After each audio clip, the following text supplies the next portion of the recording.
Da ni gyd gyda doniau unigryw, ond mae'n anodd bod yn rhywbeth ti ddim yn gallu gweld. Dim pawb sydd yn cael cyflawni ei potensial. Weithiau, mae'n anodd gweld ein hunain yn y gofod hwnnw. Dwi wedi siarad am bobl yn torri tir newydd yn y gyfres hon. A tro hwn, dwi'n mynd i sôn am Shirley Bassey, wnaeth ddangos Cymru fi i'r byd. Richard Parks ydw i, nes i chwarae rygbi dros Gymru. Ond un diwrnod, newidiodd bopeth. Ges i anaf difrifol a gorfod stopio chwarae. Mae popeth amdano fi, pob copa dwi wedi dringo, mae popeth yn deillio o'r diwrnod hwnnw. Ydy'r un peth yn wir am hanes ein Genedl ni. Oes eiliadau allweddol wnaeth ffurfio ein Cymru ni. Dwi'n dysgu i siarad Cymraeg.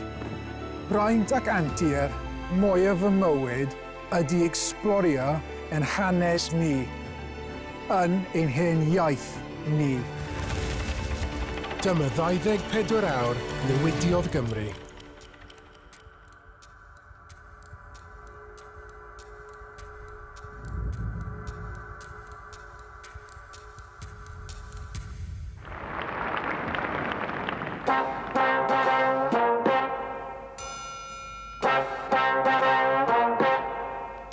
The minute you walked in the joint, I could see you were a man of distinction, a real big spender, good looking, so refined.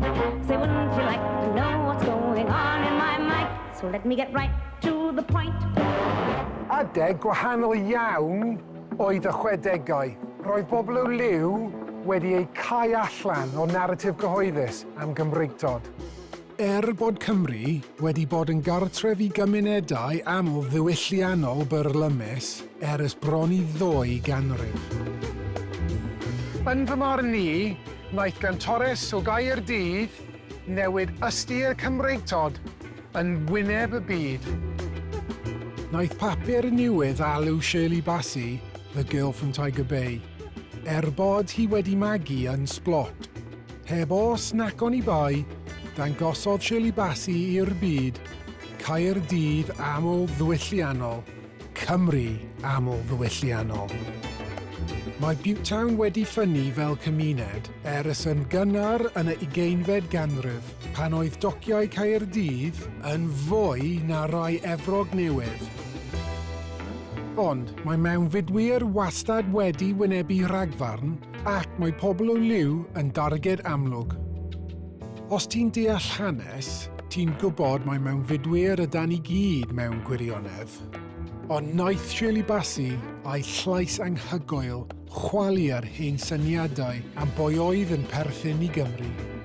Wnaeth i ddangos i bawb mae gwlad y gân go iawn ydy Cymru, a dim jyst yr hen ganeuon. Aeth hi i ben y siartiau.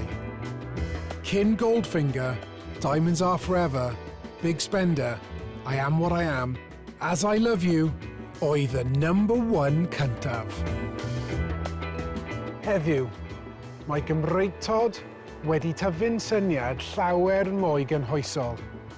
Does neb yn falchach na fi o fod yn Gymro. Ond mae gyrfa Shirley Bassey wedi para yn llawer hirach nag unrhyw athletr.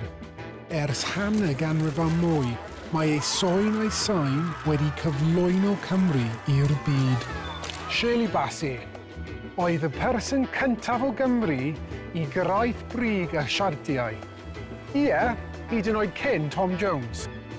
A wnaeth hi newid ystyr y Cymreigtod am byth.